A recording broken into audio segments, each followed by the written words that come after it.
बात जो हमारे नीरज शर्मा जी ने कही उसके अंदर एक कठिनाई है कि एचकेआरएन में केवल उनकी प्रोसेस पूरी करके एक सिलेक्शन की जाती है और वो सिलेक्शन लिस्ट आगे डिपार्टमेंट को भेजी जाती है। डिपार्टमेंट उसको फिर ज्वाइनिंग के लिए अपने कुछ परफॉर्मा होता है, अपने कुछ चयन करना होता है, उसमें करते हैं। उस समय तक हो सकता है उनकी आवश्यकता कम हो जाए या उनके पास कोई और पुराने कई बार लोग होते हैं, कई प्रमोशन से बाकी जगह से फिलअप होते हैं। अब आगे चल करके हमने समस्या का हल निकाला ये है कि जो डिपार्टमेंट डिप्लॉयमेंट के लिए जितना रिक्वेशन देगा, वो रिक्वेशन जो देगा उसको अगर कम करना है तो सिलेक्शन से पहले वो कम करें और सिलेक्शन करते ही डिपार्टमेंट को मिल जाएगा भी आपके डिपार्टमेंट की ये सिलेक्शन हमने कर दी है, फिर उसकी ज्वाइनिंग कंपलसरी उसको करानी ही पड़ेगी। ये गैप था, इस गैप को हमने खत्म कर दिया है। अब कहीं भी कोई एक बार सिलेक्ट हो गया तो उसकी ज्वाइनिंग निश्चित हो जाएगी, वरना ये कठिनाई आई है।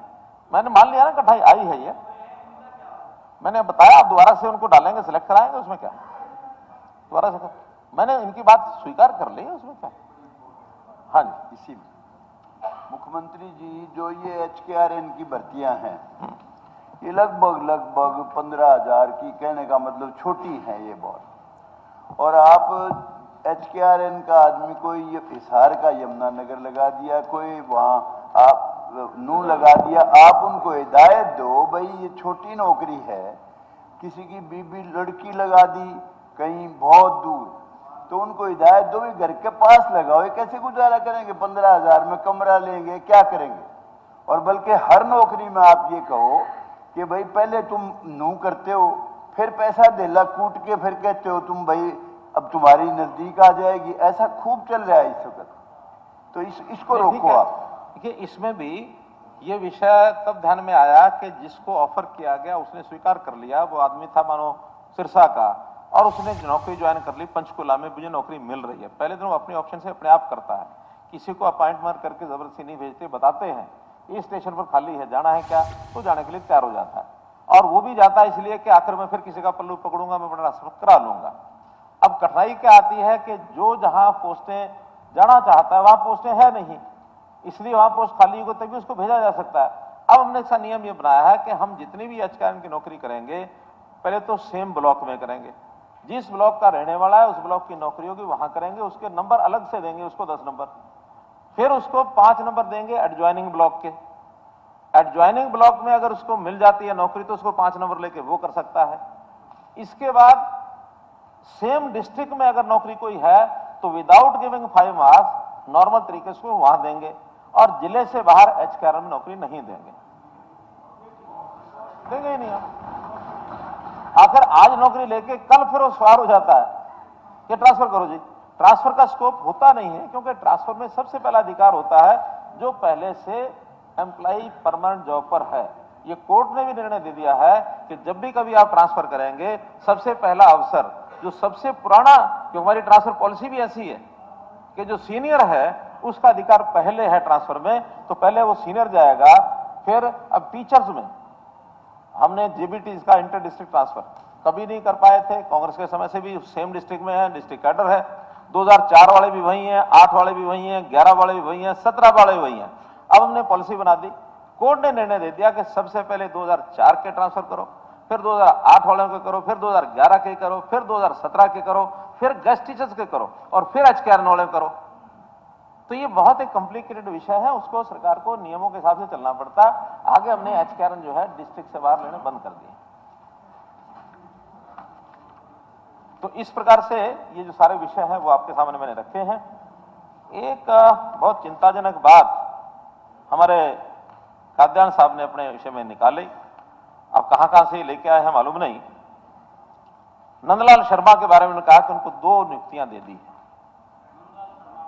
हाँ, वो मतलब हिमाचल से लाके और रेगुलेटरी कमीशन में लगाया, जबकि आपका आदमी कोई, मेरे पास वो इम्पैक्ट है कि इस दबाव में आप ये आ रहे थे ना जी, दबाव में नहीं आते उस अपॉइंटमेंट में दबाव, कोई दबाव नहीं है। लेकिन विनय कुमार, मैं जो बता रहा हूँ जी, विनय कुमार रेलवे सर्विसेज से 1915 बैच का आदमी है, उसको आपने लगाया है, एचपीएससी में तो लगाया है उसको ज्वाइंट सेक्रेटरी, और ऑफिसर ऑन स्पेशल ड्यूटी लगाया है उसने अपने सर्विस सिलेक्शन कम 2 जगह, एक आदमी को 2 पोस्ट आज तक हरियाणा में किसी ने नहीं दी। ये सिर्फ वॉच एंड वार देखने के लिए आपको, मतलब वो पेपर भी सेट वही करेगा, वही एडजस्ट करेगा, वही पर्ची खर्ची का भी। अरे नहीं कादन साहब, सुनिए, पहली बात तो है कि जिसकी चर्चा आप कर रहे हैं, विनय नाम का एक इंडियन रेलवे, सुनिए कादन साहब, विनय नाम से आप सुन लीजिए, मुझे सारी जानकारी है। विनय नाम से एक अधिकारी रेलवे की वहां भी भर्ती की सर्विस को देखता था, वो संयोग से हरियाणा का रहने वाला है। उसने कहा जी मेरा, उसका एक्सपर्ट भी है कि जी मैं अपना डेपुटेशन पर हरियाणा पर आ जाता हूं। हमने कहा ठीक है, अगर यहाँ सिलेक्शन आपकी हो जाती है तो आप आ जाओ। उसका इंटरव्यू लिया गया, सब बातें हुई और एक अच्छा जानकार, क्योंकि ये सारे एक्सपर्ट फील्ड होते हैं, और वो सेक्रेटरी लगा है, ज्वाइंट सेक्रेटरी और सेक्रेटरी। ज्वाइंट सेक्रेटरी और सेक्रेटरी के जिम्मे ना तो कोई सीक्रेसी का काम होता है, ना कोई पेपर सेटिंग का काम होता है। ये पावर होती है चेयरमैन की। चेयरमैन को पता होता है किस एजेंसी से काम कराना है, कौन सी हमारी सीक्रेट ब्रांच में क्या रखना है। सेक्रेटरी तो सेक्रेटरियल काम करता है। सेक्रेटरियल काम में खास करके जैसे कोर्ट केसेस हो गए, खास करके टेबुलेशन करना है चीजों का, जो फाइनल रिजल्ट आ गया टेबुलेट करना होता है, उसको फिर घोषित करना होता है, ज्वाइन करना होता है, ये सारे विषय होते हैं। तो किसी भी सरकारी अधिकारी को 2-2 डिपार्टमेंट पहले भी देते हैं। आज हमारे कितने आईएएस अधिकारी हैं, 4-4 डिपार्टमेंट लिए बैठे हैं, 2-2 डिपार्टमेंट लिए बैठे हैं, सेक्रेटरीज भी कई जगह बैठे हैं, और आपके समय हमारे समय सेम ही चल रहा है। तो कोई सरकारी अधिकारी को कोई एक सेक्रेटरियल काम 1 या 2 जगह दे दिया जाए, ये कोई बहुत बड़ा विषय नहीं है। इंचार्ज जो होता है उसका, वो चेयरमैन, एचपीएससी चेयरमैन अलग है, स्टाफ सिलेक्शन कमीशन चेयरमैन अलग है। इसलिए इसके अंदर कहीं कोई दुविधा नहीं है हमको, और योग्य व्यक्ति को योग्य काम ज्यादा भी मिले तो हम देते ही हैं। और जहां तक नंदलाल शर्मा की बात है, हमने चेयरमैन, हमारी जो कमेटी बनती है उस कमेटी ने उसको सिलेक्ट किया, उसका इंटरव्यू लिया, उसका बायोडाटा देखा। ये व्यक्ति, क्योंकि मुझे आपके लिखा हुआ यही था कि नंदलाल शर्मा को 2 जिम्मेदारियां दे दी, तभी मुझे मेरे पास वो आया, मेरे पास आया ऐसा था, लेकिन आप जो कह रहे हैं वो दूसरा व्यक्ति है। तो ये व्यक्ति यानी एसजेवीएन विद्युत निगम, जो सतलुज जमुना विद्युत निगम है, पूरे देश भर की ऑर्गेनाइजेशन है, उसका ये चेयरमैन रहा है। ये बीबीएमबी का भी कुछ समय चेयरमैन रहा है। और इस व्यक्ति ने हाइड्रो प्लांट, जो एसजेवीएन का हाइड्रो प्लांट के साथ साथ थर्मल प्लांट भी छत्तीसगढ़ में सारी योजना इसने बनाई है। एक योग्य व्यक्ति कहीं से भी मिलेगा। और ये पावर का एचईआरसी का पद, ये ऐसा नहीं है कि भी कोई भी सामान्य व्यक्ति आके चला लेगा। आखिर ये एचईआरसी ही एक ऐसी रेगुलेटरी अथॉरिटी है कि इस रेगुलेटरी अथॉरिटी के कारण से पावर डिपार्टमेंट आपका कैसा चलेगा, उसकी फाइनेंशियल हेल्थ सुधरेगी कि बिगड़ेगी, बहुत मुश्किल से हमने इस पावर डिपार्टमेंट की हेल्थ को सुधारा है। आपके समय में 27,000 करोड़ रुपया उदय के कारण से हमने सरकार में अब्जॉर्व किया है। उस समय लगभग 31,000 करोड़ रुपए का घाटा था। आज हमारी सारी कंपनियां, चारों कंपनियां, और वो जो है प्रॉफिट में आ गई है। और सौभाग्य से, हर्ष से मैं आंसर देना चाहता हूं, इस बात का डिक्लेयर करना चाहता हूं कि पहली बार हमारी कंपनियां, 2 कंपनियां हरियाणा की A+ कैटेगरी में आ गई है अभी 3 दिन पहले। क्यों? आज 14 कंपनियां देश में देते नहीं तो A+ में आएंगे। आपने वहां के बिजली दे दी दिल्ली में अपने हिस्से की। दिल्ली देती मतलब? हाँ, दिल्ली किसने दे दी? कैचर प्लांट की। देखिए, जो जिसकी बिजली है उसको मिल रही है। हमारे को मिल सकता था, और जो हमारा एग्रीमेंट था जिस रेट पे, वो रेट बढ़ा दिया। ये सारी बातें है। जिस रेट पर वो बिजली मिल रही थी, हमको मंजूर नहीं थी। और मैं इसका भी किस्सा बताता हूं, बैठिए, किस्सा बताता हूं पूरा। हमेशा ये बात कहते रहे कि हरियाणा ने, मैं तो बहुत छोटा बना के लाया था विषय, मैं छोटा विषय बना के लाया था बीच में। अगर ये आपने 1 यूनिट बढ़ाई है, मैं वही उसका यमुनानगर का प्लांट कब से मंजूर हुआ है? 9 साल हो गए आपको, अब आप कह रहे हो बनेगा साहब। उसका जवाब दे रहा हूं, उसका जवाब दे रहा हूं। इतने सारे प्लांट इन्होंने लगाए, मुझे मालूम नहीं कि इन प्लांट लगाने में इंटरेस्ट क्या था, किसका था, क्यों था, लेकिन प्लांट लगाना ये बहादुरी समझ बैठे। और उस बहादुरी के कारण से हमारे पावर प्लांट, जितने थर्मल पावर प्लांट है, उनका बिजली का रेट 5-5.5 रुपया उसकी कॉस्ट आती रही हमको, 5-5.5 रुपए।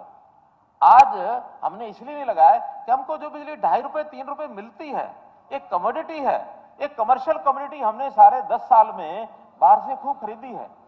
4000 मेगावाट से 4000 मेगावाट में हमारे पानीपत के थर्मल प्लांट बंद हुए, हमारा भले वो मेगावाट कम हो गया, हमने बाहर से बिजली खरीदी, और खरीदने के बाद 10 साल तक बिजली में जितनी रिक्वायरमेंट है पूरी की है। आज भी सरप्लस बिजली स्टेट है हरियाणा। हमने थर्मल नहीं लगाया, फिर भी सरप्लस है, आज भी सरप्लस है। तो फिर आज क्या बात? आज मैं बता रहा हूं, क्योंकि हमने थर्मल ना लगा करके हमने बिजली सस्ती खरीदी है। हमने बिजली के टैरिफ में 1 पैसा 9.5 साल नहीं बढ़ाया। हरियाणा का इतिहास उठा के देख लो, 1966 से लेकर के कभी भी 10 साल में कोई ऐसा पेड़ गया हो जिसके अंदर टैरिफ ना बढ़ा हो। ये पहला 9.5 साल का टाइम पीरियड है जिसमें टैरिफ का 1 पैसा नहीं बढ़ाया, 1 पैसा नहीं बढ़ाया। और जब 2014 में छोड़ के गए थे, उस समय 125 गांव थे जहां 24 घंटे बिजली मिलती थी। बहुत दावे सबने किए, और वो 125 भी चौधरी बंसलाल जी की सरकार में उन्होंने कोशिश करके बहुत कोशिश की, 125-150 गांव लेके आए थे। आज 6300-6400 गांव में 5900 गांव, 5898 गांव आज 24 घंटे बिजली लेते हैं और कहीं कोई कमी नहीं है। 24 घंटे। क्या करो, इन सब गाँव की लिस्ट ले लो और आप और हम चलते हैं, सारे गाँव में पूछते हैं कितने गाँव में मिल रही है। हम आप मेरे साथ चलो, उन लोगों में से नहीं है, गाँव में जाऊंगा। हम उन लोगों में से नहीं है कि प्लांट की योजना बनाई जाए और प्लांट लगाने के नाम पर जो कुछ करना है वो करते चले जाएं। हम उन लोगों में से नहीं है। हाँ, आज 24 घंटे क्या 15 घंटे बिजली भी आती नहीं है। बहुत बार कहा जाता है, कहते हैं आज मुझे बता दो, सब लोग आज बता दिया हमारे यहाँ तो मैं आपको बताऊंगा। एनटीपीसी झाड़ लिए, सीएनजी प्लांट है खानपुर में, आज तक बिजली वहां पर आती नहीं। 80% लाइन लॉस है। आप और गूगल पे देख रहे हैं, हमारी दोनों कंपनियां, ठीक कह रहे हैं ऊर्जा मंत्री जी, हमारी चारों कंपनी आज तक डिफॉल्ट नहीं, आप हमें, हम बार बार कह चुके हैं टाइम शेड्यूल ऐसा दिया जाता है, हमारे एरिया में नहीं आती, भेदभाव होता है। आपके नहीं आती, क्यों नहीं आती मैं बता रहा हूं। आज भी 600 गांव ऐसे हरियाणा में जिन्होंने बिजली के बिल नहीं शुरू किए हैं अभी भी, और 600 गांव का जो एरिया है, मुझे दुख के साथ कहना पड़ रहा है, उसमें वो जिला भी है जिस जिले में मेरा जन्म हुआ है। वो जिला है रोहतक जिला, झज्जर जिला, जिसकी बात कर रहे हैं। चाहे उसमें हमारी विधायक महोदय, मेरे अपने क्षेत्र की विधायक महोदय, चाहे हमारी झज्जर की विधायक महोदय, ये क्षेत्र में इस बात का मैं ब्लेम नहीं लगाना चाहता, लेकिन वहां के लोगों का मानस ऐसा बना दिया कि बिजली का बिल दोगे तो फिर तुम्हारी स्वाभिमान खत्म हो जाएगा, तुम्हारी मूछें नीची हो जाएंगी। अरे बिजली का बिल विरोध है। मेरा प्रश्न लगा था कि हमारे जो एनटीपीसी थर्मल पावर प्लांट झाड़ली लगा, उसके 10 किलोमीटर की परिधि में 24 घंटे की बिजली का प्रश्न मेरा लगा था। जवाब में आ गया कि ये लोग डिफॉल्टर्स हैं कि बिल नहीं भरते, जबकि ये गलत है। तो गलत जवाब दिया गया। ऐसा है कि डिफॉल्टर्स नहीं है, उन्होंने मीटर भी बाहर लगवा दिए।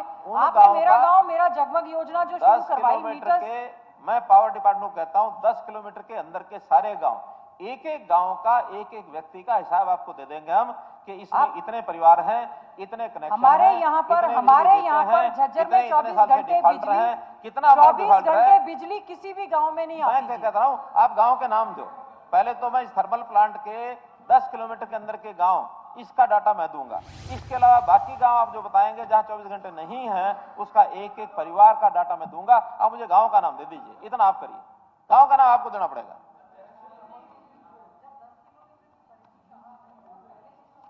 मैं तो उसका तो मैं दे ही रहा हूं ना। उसकी घोषणा हुई थी। क्या मेरा गांव जगमग योजना के किसी तहत प्रकार की घोषणा नहीं है। नहीं, उस समय अब ये कोई घोषणा नहीं है कि हम किसी गांव को बिना पैसे के बिजली का नहीं, बिना पैसे तो कोई बात ही नहीं है। तो फिर बिल नहीं, आप फिर जांच करवा लें। हमारे क्षेत्र में 24 घंटे क्या 15 घंटे भी बिजली नहीं आती है। बिजली नहीं आती करा के आपको दूंगा। जी, ठीक है, बिल्कुल। पावर, अरे हाँ, लाइट गई। और अब तो अध्यक्ष महोदय, अब तो ऐसे गांव भी हैं जहां स्वयं मांग करते हैं कि 24 घंटे नहीं, हमारी 20 कर दो, 18 कर दो। ऐसे गांव भी हैं, लेकिन हम तो उनका कम करते हैं जिनके जो डिफॉल्ट है, और वो 10 किलोमीटर का अंदर का पावर डिपार्टमेंट से ये लेकर के, और हमारे अधिकारी जो है आपको रिपोर्ट देंगे।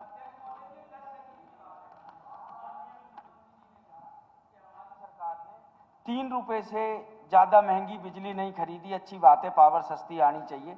कंपनियां A+ हो गई, फ्लोर ऑफ द हाउस का है, देखिए, अगर मैंने जो ये नहीं पिछले कहा- 9 साल में अरे मेरी बात सुनिए, पूरी होने मैंने जो दीजिए, मैंने कहा सुन मेरी लीजिए। बात पूरी होने मैंने दीजिए सुन साहब। लीजिए, मेरी बात पूरी आप होने गलत दीजिए। बात कर रहे हो ना, सुन लो नहीं, पहले। जो मैंने आपने कहा कहा है फ्लोर ऑफ द कि हाउस का है, भाई वही कर लो। अगर 5.5-6 रुपए रिपोर्ट पड़ती है, हमें उसको सस्ती मिलती है, 2.5 भी खरीदी, 3 भी खरीदी, 3.5 भी, 3.40 भी। विषय तो ये है कि हमने उससे सस्ती खरीदी है, और कोई हर कॉन्ट्रैक्ट का एक रेट नहीं होता।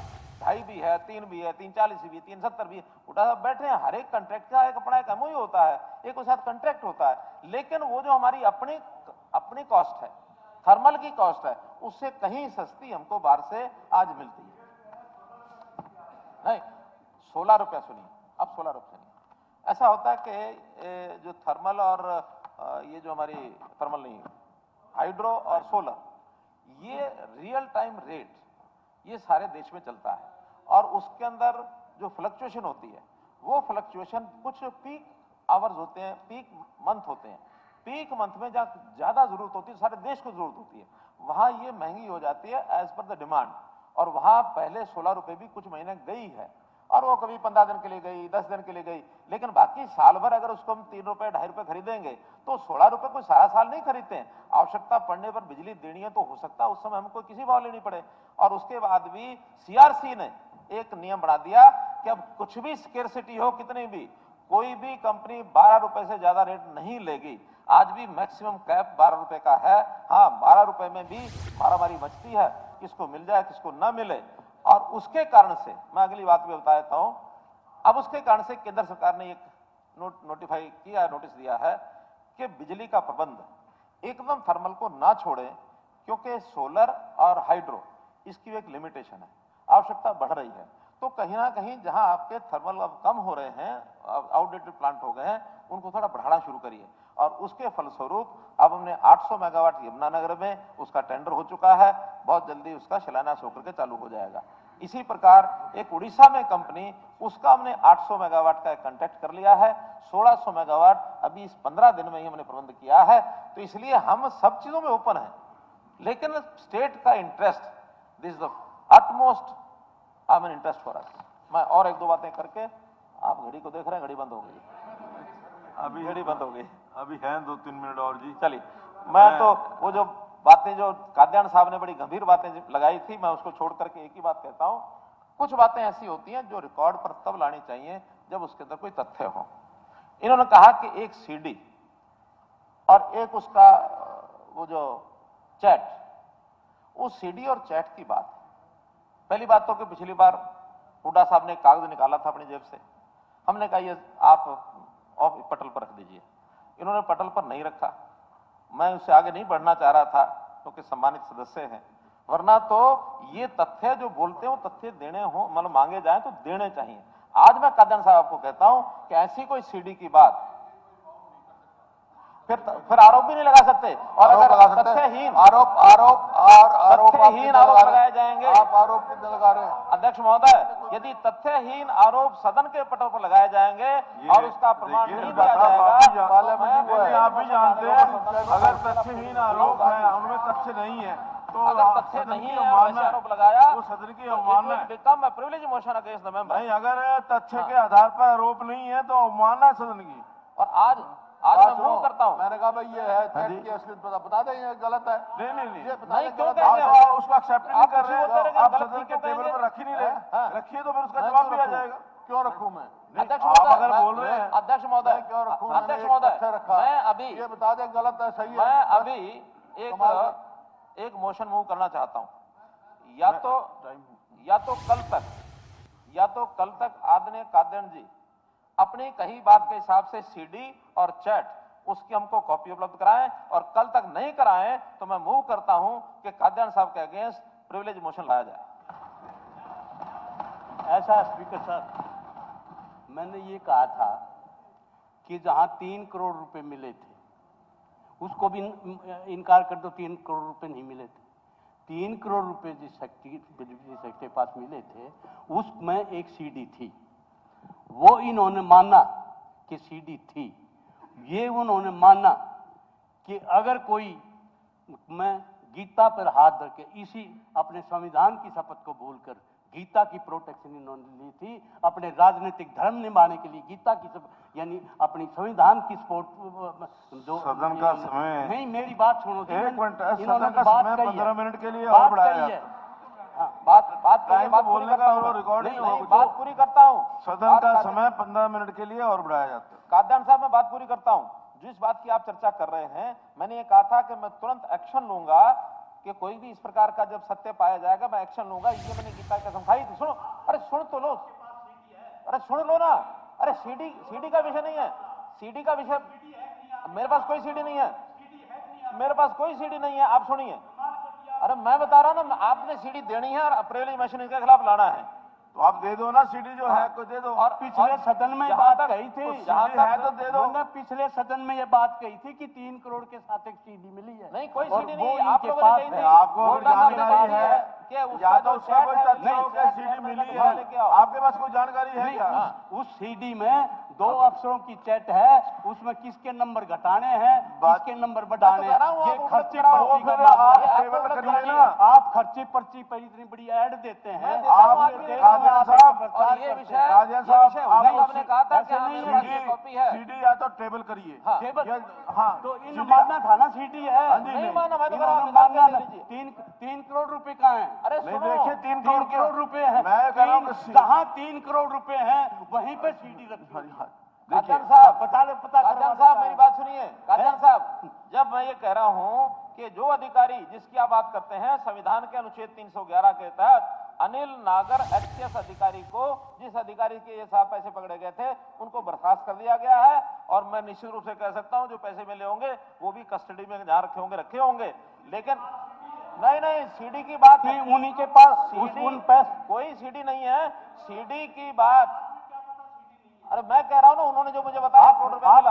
आप कोई उन्होंने 1 करोड़ रुपया मिला, जो बताने वाले ने। इन्वेस्टिगेशन अफसर थोड़े थे 311 या आप में- कोई उनकी जो 311 के बर्खास्त लेटर में ये लिखा है। नहीं, आप कि इनके चीफ खिलाफ- मिनिस्टर हैं, ऑनरेबल चीफ मिनिस्टर हैं। मैं- ये काम जिसका था, जिसने 3 करोड़ रुपए हैं, उसी अटैची में एक सीडी मैं है। कह रहा हूं, मैं तो उनकी रिपोर्ट पर कह रहा हूं, उसी मैं अटैची उनकी में रिपोर्ट पर कह रहा हूं। ऐसा मैं कह रहा हूं, है कादियान साहब, सिर्फ पुलिस आपके नहीं कहने से है, सीडी जो नहीं बन रिपोर्ट जाएगी। दी गई, वो रिपोर्ट सिर्फ कर रहा हूं। आपके कहने से सीडी नहीं, नहीं बन हाँ, जाएगी। हाँ। सीडी या तो दिखाइए, बताइए हाँ, कहाँ है, हाँ। या तो आप उसके कोई तथ्य दीजिए। सीडी जहाँ ये 3 सीडी करोड़ है। जहाँ 3 मैं आपको कहता जहाँ हूँ, 3 सीडी करोड़ दिखाओ रुपए तो रखे हैं वहाँ कहाँ है सीडी है। सीडी? अगर कहाँ सीडी 3 आपके पास है तो टेबल करिए हाउस के अंदर। स्पीकर साहब, ऐसे अनर्गल आरोप, तथ्यहीन आरोप लगाएंगे तो परिणाम आएगा उसके। नहीं, उस टाइम इन्होंने गीता पे हाथ रख के क्यों कहा था? या मैं कह रहा हूं ना, जब अभी अगर कह रहा हूं, ये मैंने सीडी बर्खास्त कर सीडी दिया। की बात आई ही नहीं थी, अब तो तो बर्खास्त गीता कर पे दिया। क्यों हाथ रखा था? मैं इसीलिए कह रहा हूं, गीता पे रिकॉर्ड हाथ निकाले रख के लीजिए। कहा था कि जो भ्रष्ट आदमी मिलेगा उसको मैं नहीं बख्शूंगा। तो वो ये लगवा गीता दिया, की वो कसम हटा खाती दिया है। उसको। बर्खास्त हटा कर दिया उसको। नहीं, बर्खास्त कर दिया उसको, कहां बख्शा है? ना हाँ, और आगे बख्शा फिर पूछो कहाँ बख्शा है? आगे फिर 3 करोड़ का है, 3 करोड़ का बक्सा का है। अरे वो तो जिसके पास 3 जिसने करोड़ छापा लगा बक्से उसके के पास है। साथ सीडी रखी है। अरे एक नहीं 2 सीडी अब रखी ऐसा है अध्यक्ष महोदय, एक आप- नहीं 2, आप पिछला एक नहीं 2 सीडी रखी है। आप पिछला रिकॉर्ड निकलवा लो। निकाल के देखिए, दीजिए। मेरा आप माननीय सदस्य से निवेदन है कि बिना तथ्य के बात इस सदन में ना करें जो आप प्रूव नहीं कर सकते या जो आपके पास है नहीं। आप कह रहे हैं कि 2 सीडी है, वो सीडी कहाँ है? या तो उसका सोर्स बताओ, या उसका स्थान बताओ, या जिस व्यक्ति के पास है उसका वो बताओ, कुछ तो बताओ ना। सिर्फ ये कह देने से कि सीडी है, सीडी है, मैं कहाँ है? On the floor of the house बड़ी जिम्मेवारी के साथ ये बात कह रहा हूँ। ठीक है, इसको मेरी सुन तो लो जी। फिर हाँ, आप- रिकॉर्ड करो उसको, क्या करें? मैं जिम्मेवारी के साथ ये बात कह रहा हूँ कि पिछले सदन में भी ये बात आई थी कि एक सीडी मिली थी वहाँ, और उस सीडी में एक चैट है, उसमें किसके नंबर बढ़ाए, रिकॉर्ड मंगवा लो आप। उसमें मैंने ये कहा था, उसमें ये सीडी में ये चैट है कि किसने के नंबर बढ़ाने हैं, किसको घटाने हैं, कौन सेलेक्ट करना है, कौन नहीं करना है। तो इन्होंने गीता पर हाथ रख के उसको मान लिया इन बात में कि क्या ये मान इस लिया? तरह की उन्होंने मान लिया, मान के मान गीता लिया? पर हाथ रख के कहा था अगर मैंने जो कोई कहा वो भ्रष्टाचारी आदमी मिला करा। तो मैं उसको नहीं बख्शूंगा। आप सीडी वो दे तो कर दीजिए। तो दिया, भ्रष्टाचारी आप- को। अध्यक्ष महोदय, सीडी आप की बात रिकॉर्ड आप रिकॉर्ड पिछला निकाल लो। आप पिछला रिकॉर्ड मैं निकाल आज लीजिए। रिजाइन आप मैं पिछला रिकॉर्ड निकाल विधानसभा के से आज पर रिजाइन रखवाइए। करता हूँ। अरे देखिए, मैं विधानसभा विधानसभा कादर साहब आप मेरे कादर साहब को जरा एक बार रोको, देखिए कादर साहब को रोको एक बार। कादियान साहब निकलवाओ। ऐसे नहीं होता हाँ। कि आप कोई भी खड़ा होकर आरोप लगा दें और आपके पास तथ्य ना हो। नहीं, अगर आपके पास तथ्य है तो सदन के अंदर रखिए, वरना ऐसे ऐसे आरोप, ये सदन की मानहानि है, ये सदन कोई की मानहानि नहीं है, नहीं, मैं कोई अगली बात कर रहा हूं। मानहानि नहीं है। ये ठग डॉक्यूमेंट है तो रखे, नहीं, मैं कह रहा डॉक्यूमेंट है हूँ, तो रखे फिर। मैं कह रहा हूँ हाँ जी, मैं अगली बात कह रहा हूं, आज का विषय नहीं, आज का विषय नहीं, उस दिन का रिकॉर्ड तो हमारे पास उपलब्ध है। काद्यान जी, काद्यान जी, काद्यान जी, हमारे पास रिकॉर्ड पूरा मालूम है। उस रिकॉर्ड के आधार पर आप निकाल लीजिए। छोटा साहब उसके देखिए, आधार पर निकाल लीजिए। सदन की कुछ गरिमा होती है, सदन की मर्यादा होती है, लेकिन अगर सदन की गरिमा के साथ, अगर सदन की गरिमा के साथ इस प्रकार से झूठ बोल करके सदन को आप गुमराह नहीं कर सकते। आप झूठा नहीं कह सकते। आप फिर रखिए, मैं तो कह रहा हूँ तथ्य लाइए। एक बात सुनिए, एक बात सुनिए, आपकी बात आपको मैं वो करता हूँ। ये कोई वो खड़ा कहता जी खर्ची पर्ची, एक पर्ची दिखाओ, एक खर्ची दिखाओ, मेरे को फांसी चढ़ाओ।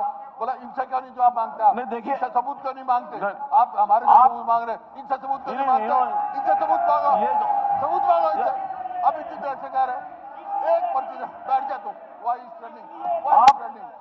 ये बताओ कौन सी पर्ची पकड़ी, कौन सी खर्ची पकड़ी? पकड़ा? कमाल कर दिया आपने, कमाल कर दिया। नहीं, और अध्यक्ष जी, सदन में मैं इसका अध्यक्ष जी, प्रूफ देता हूं, मैं इसका प्रूफ देता हूं, मैं इसका प्रूफ देता हूं, एक- मैं इसका प्रमाण देता हूं, मैं इसका प्रमाण देता हूं। एक मिनट, मैं प्रमाण देता हूं। हम ऐसा करें, हाई कोर्ट और सुप्रीम कोर्ट इन्होंने जितनी भर्तियां उस समय की रद्द की हैं या हमारे समय की रद्द की हैं, वो सारे डिसीजन पढ़ लें। उस डिसीजन में से ये प्रमाण मिल जाए क्या भर्तियां किस प्रकार से की गई और जो रद्द करने के कारण बता दिए जाए तो हुड्डा साहब मान लें। वो उसी में से कर्जी पर्ची है, हाईकोर्ट में दिखाओ, उसी में से कर्जी पर्ची है, हाई कोर्ट में दिखाओ। आपकी भी उसी में से कर्जी पर्ची है। क्या रद्द करने के कारण क्या रहे हैं? आपकी कितनी तो कैंसिल बंगलिंग हुई हुई है तो वो कर्जी पर्ची के कारण से हुई आपकी है। कितनी कैंसिल हुई है? नहीं, मेरा सिर्फ ये मैं कहने का कोर्ट मतलब का निर्णय की बात कर रहा हूं, मैं अपनी बात नहीं कर रहा हूं। कि भाई आप सबूत दो। ये कहते हैं इनसे भी सबूत मांग लो, मेरे को एतराज नहीं। सवाल हाई कोर्ट का छोड़ो, हाउस उसमें सदन। अब अगली स्पीकर बात साहब ये मांग रहे है सबूत। कि स्पीकर पिछली साहब मांग रहे बार सबूत। उस चैट आप की बात, सबूत इनसे भी मांग लो। नहीं, नहीं, देखो डॉक्टर ऐसा- कादियान से आप अभी तक हुड्डा साहब चुप इनसे थे, भी मांग लो। अभी तक हुड्डा साहब चुप थे। अब मैं अगली बात कर रहा हूं, आप रिकॉर्ड के देख लीजिए। अरे सुनो भाई, रिकॉर्ड की बात है कि पिछली बार हुड्डा साहब ने कहा था जेब से कागज निकाल के कि मेरे पास चैट है, और मैंने ये कहा था कि इसके सदन पर के पटल पर रखो। मैं क्यों रखूं, आप निकलवा लो। मैंने कहा कोई नंबर बता दो, मैं क्यों निकलूं, आपका होगा। कह रहा हूं मैं, ये उस दिन भी यही कहा था, आज भी कह रहा हूं भाई, जब मैंने एक बात रखी आप निकलवा के कह दो भाई गलत है, सही नहीं है। क्यों मेरे को कहेंगे, एतराज नहीं। आरोप लगाना नहीं, आप मैं- बाहर लगाओ, सभा में लगाओ, जितने मर्जी आरोप लगाओ, हैं? आप जो कहना जो कहो, लेकिन इस सदन के पटल सदन पर में जो ही- कही बात सदन है में- वो मैं- सत्यता के आधार पर मैं- नहीं कहनी पड़ेगी। अध्यक्ष संविधान जी, के ऊपर अध्यक्ष हमने जी, हाथ रख के मेरा- शपथ ली मेरा हुई है, जो experience कहेंगे है। सत्य कहेंगे, मैंने कहा सत्य है, से आप कुछ और नहीं मैं कहेंगे। कह रहा हूं भाई, ये आप देखिए, गवर्नमेंट का काम है, इनकी जिम्मेवारी है। और यहाँ अगर ये सत्य कहते सेवा गलत है। कहेंगे तो आगे देखिए, गलत है। सदन को ये बोलते सदन को मिसलीड करना, मिसलीड क्या सदन किया? की अवमानना मिसलीड क्या है, किया? मेरा ये मानना है। अध्यक्ष महोदय, एक मिनट, मिसलीड क्या किया? मैंने कहा भाई, भाई, आप मेरे- वो कह रहे हैं कि- मैंने कहा मेरे पास एक चैट आई है, ये ठीक है या गलत है, मैं आपको पढ़ के सुना दिया, तो ये बता दे गलत है, खत्म कहानी, या कहते सही है। मैंने चैट पढ़ के सुनाई थी, सब नंबर ऊपर लिखे हुए हैं। प्रोसीडिंग निकालो, आप प्रोसीडिंग निकालो। on नहीं, record- अध्यक्ष जी ये बात नहीं, आप प्रोसीडिंग निकालो। मैंने कहा ये चैट है, वो चैट पढ़ के सुनाई थी मैंने, नंबर बताए थे और क्या क्या कहा ये बताया था। अब ये नंबर था नंबर, आप प्रोसीडिंग नहीं, निकालो। अगर आप वो पिछली प्रोसीडिंग निकाल करके देख लेते हैं, अगर कोई नंबर आपने बताया तो निश्चित तौर पर सरकार से कहूंगा कि उसकी जांच करा लें उस नंबर से, जो नंबर है। गुस्से में मत आइए जी, गुस्से मत। एक इसमें स्पीकर साहब, जैसे मैंने पिछली बार कही थी वो बताई मैंने बात, वो रिकॉर्ड निकलवा ली। अब जो मैंने कही थी कि जब चावल रांधने रखते हैं तो उसमें सैंपल लिया जाता है जी कि ये पक गए या नहीं पके। मैंने जो खर्ची पर्ची की इनकी कढ़ाई थी उसमें चावल लिए, चावल में विनय कुमार नाम का आदमी निकला। विनय कुमार 1915 बैच का रेलवे का आदमी, 1915 नहीं 2015 का होगा। 2015 2015 का मतलब बैच नहीं, का। बट विनय 2015 कुमार के बाद के तो बैच उन्होंने का- उन्होंने सुनो आप, क्लैरिफिकेशन दे दी कि उन्होंने हाँ सुनो रखा आप, है। कोई इंटरव्यू नहीं, नहीं। कोई एडवर्टीजमेंट वो तो नहीं, उन्होंने कहा कि कोई बिना- जैसे कहा कि इंटरव्यू लिए गए, कोई इंटरव्यू नहीं, कोई सिलेक्शन नहीं। वो जो है ना वहाँ डेपुटेशन 2 जगह बिठा दिया गया। 2 जगह क्यों बिठा दिया गया? वो इनकी क्लोज बात में खर्ची और पर्ची का इनका पर्पज सर्व करेगा, इसलिए उसको बिठा दिया। ये मैं खुलेआम से यहाँ ताज करता हूँ।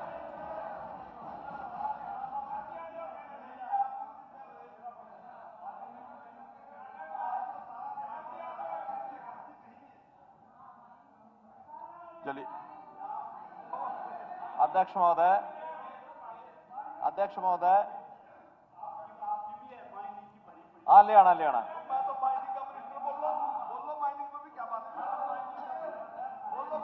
अध्यक्ष महोदय, अध्यक्ष महोदय, हर बात में नुक्स नहीं बताया करते, हर बात में नुक्स नहीं बताया करते, बूंद को समंदर नहीं जताया करते।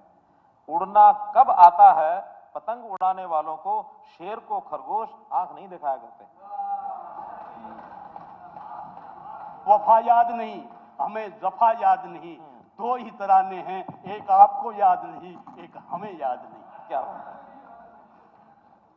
मैं तो अब कुल मिला के विषय मेरे पास बहुत हैं, लेकिन आपको 4 बार समय बढ़ाना पड़ा है। उसके अंदर में कुछ विषय तो इतना ही है कि हमारे साथी मित्रों ने कुछ विषय उठाए, उसमें जवाब तो जितने इस समय के आवश्यक थे वो मैंने दिए हैं। सामान्य बातें, जो जरूरतें, जो नीड्स, जो डिमांड्स रखी गई हैं, उसको पूरा करने का काम लगातार सरकार करती है, आगे भी करेगी। माननीय राज्यपाल महोदय ने जो सरकार की नीतियां, सरकार की पॉलिसीज रखी है सदन के सामने, सारे प्रदेश को यहाँ सदन के माध्यम से बताया गया है। मैं उनके वक्तव्य का, उनके भाषण का आभार प्रकट करता हूँ, धन्यवाद करता हूँ और सदन से अपेक्षा करता हूँ कि सर्वसम्मति से उसको पारित करें। शेर सुनाया, मेरा भी सुन लो एक। मेरा भी सुन लो एक। मेरी खामोशी की जरा लिहाज रखो, और जो आपका जो है लफ्ज बर्दाश्त नहीं होंगे, समझे? आंखों को मूंद लेने से, आंखों को मूंद लेने से खतरा न जाएगा, वो देखना पड़ेगा जो देखा न जाएगा। बूंदे बैठे हो, कबूतर कर लेता है ना, बिल्ली छोड़ती नहीं है। प्रश्न है कि राज्यपाल महोदय को एक हो गया, बात कह रहा राम कुमार जी हो गया। 1 सेकंड की बात है, लंबी चौड़ी बात करो नहीं। करो करो जी। देखिए, ये सेशन जो आपने बुलाया है, ये इस सेशन का बुलाने का कोई लाभ नहीं है। जब तक आप कोई बात नहीं कह सकते जिससे सरकार को भी लाभ हो और अपोजिशन को भी पता चले, ऐसा सेशन बुलाओ। ये बिल्कुल मैं ऐसा शब्द इस्तेमाल करूंगा, बर्दाश्त नहीं होगा। ये सेशन कुछ भी सेशन नहीं है। ठीक है, चलिए आप आपका बोलने का समय पूरा दो ताकि सरकार को भी लाभ हो। चलिए, मैं इनको एक एक ठीक। चीज बताऊं और इनकी आंख भी खोलूं कि आप यहाँ गलत हो। ये आप देखिए, ऐसा राम कुमार जी, एक सेकंड जी, एक बात सुनिए, एक बात सुनिए कि ये आप सदन का अपमान कर रहे सेकंड की हैं, बात ये कर रहा हूं, सदन का की अपमान कोई कर रहे हैं बात आप नहीं है। सदन एक का। सेकंड की मैं बात जो कर कह रहा रहा हूं, हूँ, ये मेरी बात सुनिए। आप सदन का अपमान कर रहे हैं, जी, आप सदन का अपमान कर रहे नहीं हैं। कर रहा, बिल्कुल आप अपमान जो की इस इज्जत सदन कर के रहा बारे हूं में, मैं। इस सदन के अपमान- अंदर जो इस कार्यवाही सदन चल रही है को उसको मैं ही आपका सम्मानजनक गलत तरीके से देखना चाहता हूं। नहीं। अब आप अगर देखिए, आपको टाइम मिल जाए तो वो सदन अच्छा, अगर आपको टाइम नियमानुसार मिले तो वो सदन का गंदा। सरकार को लाभ होगा। नहीं, आप सिर्फ आपके बोलने से सदन नहीं चलता। अगर किसी मलेरिया के बीमार को आपको बोलने का समय पूरा दिया गया है। किसी गोली से नहीं बचेगा वो। मेरा कहना अध्यक्ष महोदय ये। ठीक ठीक ठीक है, बैठ। ठीक, आपको समय दिया गया, पूरा समय दिया गया, नियम के अनुसार दिया गया। ठीक, ये मजा लेने के लिए थोड़ी है सदन। यहां तो प्रश्न है कि राज्यपाल महोदय को एक समावेदन निम्नलिखित शब्दों में पेश किया जाए कि सत्र में इकट्ठे हुए हरियाणा विधानसभा के सदस्य उस अभिभाषण के लिए राज्यपाल महोदय के अत्यंत कृतज्ञ हैं जो उन्होंने 20 फरवरी 2024 को 11 बजे प्रातः सदन में देने की कृपा की है। जो इस प्रस्ताव के पक्ष में है वो कृपया हाँ कहें, जो इस प्रस्ताव के विपक्ष में है वो कृपया ना कहें। हाँ पक्ष की जीत हुई, हाँ पक्ष की जीत हुई, प्रस्ताव पारित हुआ। सदन का समय 10 मिनट के लिए और बढ़ाया जाता है। माननीय सदस्यगण, अब माननीय शहरी स्थानीय निकाय मंत्री हरियाणा नगरपालिका संशोधन विधेयक 2024 को पुनर्स्थापित करेंगे।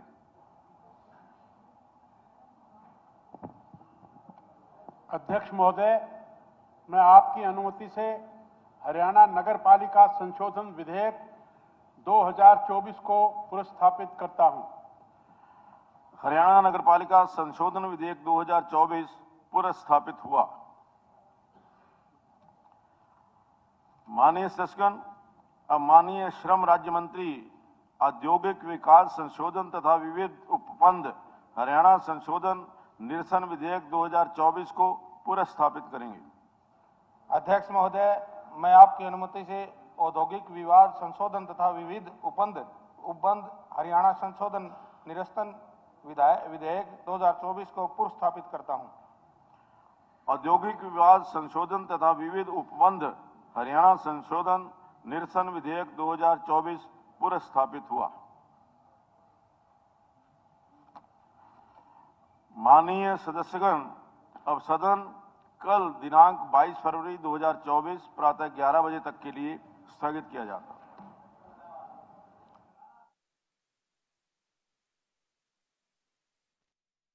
चले जाते, मानते हैं कि अरे ये संज्ञा